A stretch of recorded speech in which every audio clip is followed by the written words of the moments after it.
আসসালামু আলাইকুম খামারি ভাইরা, কেমন আছেন আপনারা? আশা করি ভালো আছেন। খামারি ভাইদের জন্য অনেক বড় সুখবর, মুরগির খাদ্যর দাম কমেছে। তো কত টাকা কমেছে সেই বিষয়টা নিয়ে আমি কথা বলবো ভিডিওটির শেষে। আজকে মুরগির বাচ্চার রেট কত আপনাদেরকে জানিয়ে দিব।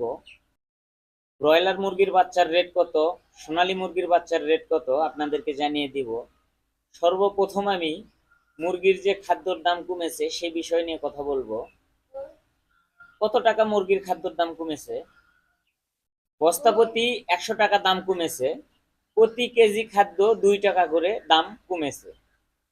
যেই জায়গায় আমাদের মুরগি প্রতি কেজিতে 20 থেকে 25 টাকা দাম কমেছে, সেই জায়গায় খাদ্যর দাম কমেছে কত? কেজি প্রতি 2 টাকা। কেজি প্রতি 2 টাকা যদি খাদ্যের দাম কম হয়ে থাকে, তাহলে সে খাদ্য ক্রয় করে আমরা